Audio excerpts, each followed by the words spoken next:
Blessings of Hope, brothers and sisters. I'm Menchi Donato of Missionary Families of Christ Handmaids.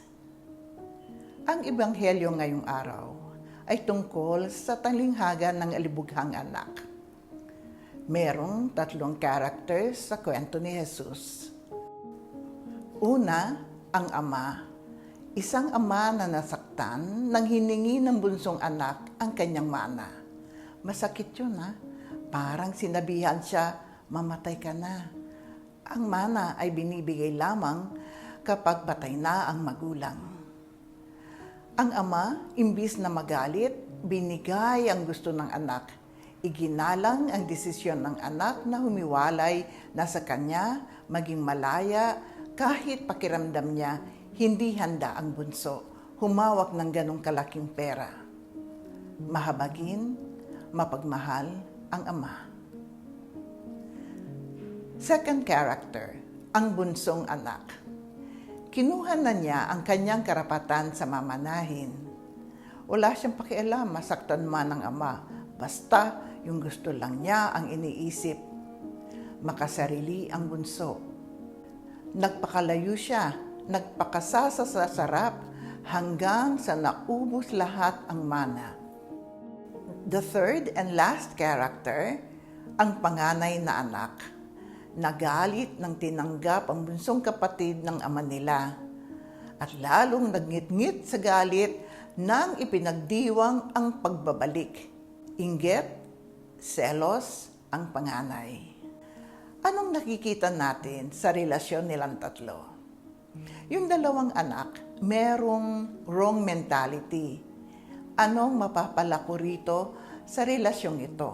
Tingnan natin yung bunso. Kinuha agad ang kanyang mana. Ama, ibigay na po ninyo sa akin ang mamanahin ko. Hiningi kahit masaktan pa ang ama.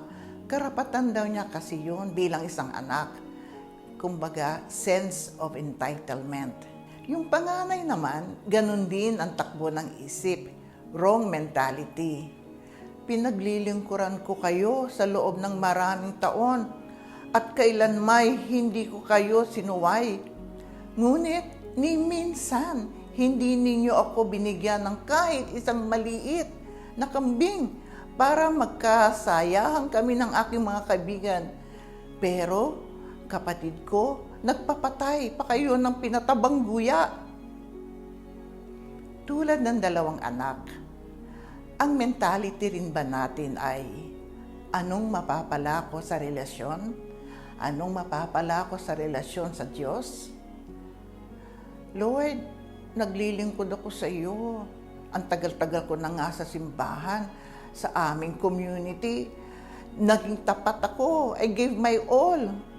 Ibinigay ko ang lahat para sa iyo. Sana, ibigay mo rin sa akin yung aking hinihiling, ha? Brothers and sisters, sa totoo lang, ano ang tono ng ating dasal?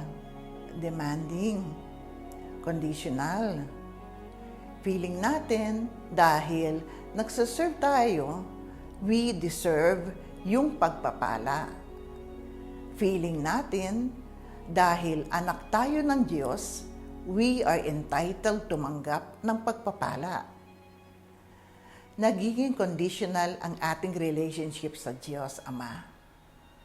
Nakatuon tayo sa pagtanggap ng pagpapala kesa sa Diyos na nagbibigay ng pagpapala, the giver.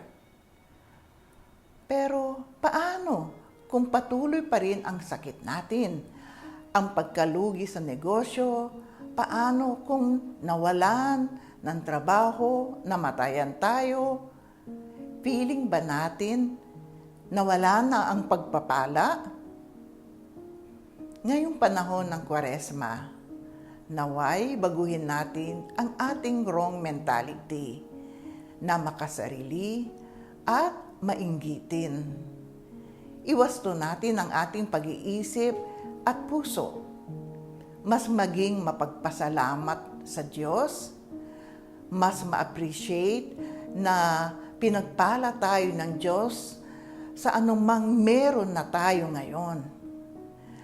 mas makita natin ang kagandahang loob ng Diyos na binigyan niya tayo ng kalayaan na makapamili sa tama o mali.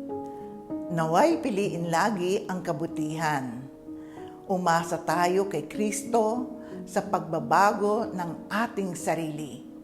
Sa pagbabago ay mula sa Diyos Ama, sa Kanyang grasya, sa Kanyang habag, at sa Kanyang kapatawaran.